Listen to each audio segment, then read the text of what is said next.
Hi everyone, my name is doctor Nandini Dadu from Dadu medical centre.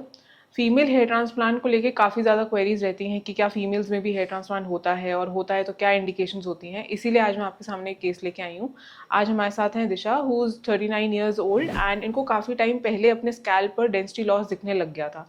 वो evidently एक hormonal pattern में इनका हेयर लॉस हो रहा था, और इसके लिए इन्होंने पीआरपी वगैरह सब कुछ ट्राई किया, सिरम सब ट्राई किए, बट इनको उतनी डेंसिटी में इंप्रूवमेंट नहीं दिख रही थी।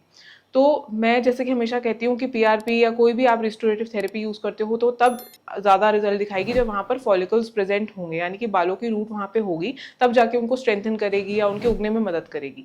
लेकिन क्योंकि ये हार्मोनल पैटर्न है और ये हार्मोन्स जो हैं आपकी रूट्स को ही कमज़ोर कर देते हैं, उनका ख़त्म कर देते हैं, तो इसीलिए वो स्कैल्प में वहाँ पे रूट्स हैं नहीं, और इसलिए इनको बहुत ज़्यादा सिवियर डेंसिटी लॉस दिखता है।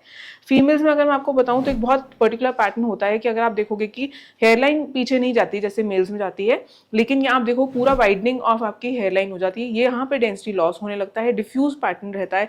साइड्स में इनके बाल कम हो गए हैं, यहाँ से कम हो गए हैं, पीछे क्राउन एरिया में कम हो गए, बाल बहुत पतले हो गए हैं। जैसे आप चोटी बनाते हो तो आपको लगता है बाल बहुत पतले होते जा रहे हैं, डेंसिटी कम हो गई है, साथ में आपका स्कैल्प बहुत ज़्यादा विजिबल है। वैसा ही कंसर्न कुछ इनका था। तो इनके केस में हमने हेयर ट्रांसप्लांट का डिसीजन लिया। तो हेयर ट्रांसप्लांट क्योंकि फीमेल्स का मेल से थोड़ा अलग होता है, क्योंकि वो अनशेवन नहीं होता, तो इसलिए थोड़े डिफरेंट प्रोटोकॉल्स रहेंगे। तो अभी मैं क्या करूँगी कि सबसे पहले मैं मार्क करूँगी कि हमें कौन सा एरिया कवर करना है, क्योंकि अगर हम अनशेवन कर रहे हैं तो हमें पता है कि हम लिमिटेड नंबर ऑफ ग्राफ्ट्स ही एक सेशन में प्लान कर सकते हैं। सो कंसिडरिंग कि अगर आप फीमेल हैं और आप कॉस्मेटिक रीजंस के लिए करा रहे हैं, तो आपको सब डेफिनेटली अपना फ्रंट लुक जो है सबसे ज़्यादा इंपॉर्टेंट आपके लिए होता है। और दूसरा, फ्रंट लुक से ज़्यादा आपको ये होता है कि जहाँ से अगर मैं हेयर स्टाइलिंग करूँ या मांग निकालूँ तो उस एरिया में भी डेंसिटी लॉस नहीं दिखना चाहिए। तो आप मांग निकाल के कोई भी हेयर स्टाइल बनाना चाहते हैं, कभी आप पोनीटेल बनाना चाहते हैं, तो इसीलिए आपके केस में सबसे ज़्यादा इंपॉर्टेंट एरिया जो रहेगा वो आपका फ्रंट एरिया रहेगा, जैसे मेल्स में रहता है। लेकिन हाँ, डेफिनेटली इसमें डिफरेंट तरीके से हम प्रोसीड करेंगे।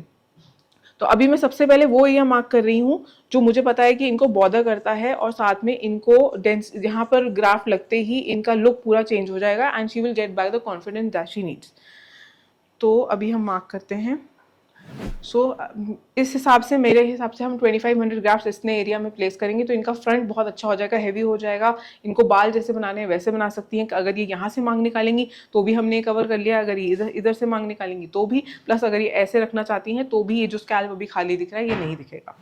अगर मैं आपको जैसे फीमेल्स के बारे में बात करते हैं, जैसे हम मेल्स में करते हैं, फीमेल में भी डोनर एरिया यही रहेगा, लेकिन इसमें क्योंकि हम शीज अ फीमेल और हम अनशेवन कर रहे हैं तो हमें पार्टीशंस निकाल कर करना होगा। तो जैसे कि पहले मैं इतने वाले एरिया से बाल निकालूंगी, then again I do a partition, फिर मैं नीचे वाले से निकालूंगी। इसलिए हम फर्स्ट सेशन में 2500 ग्राफ्ट से ज़्यादा टारगेट नहीं कर रहे।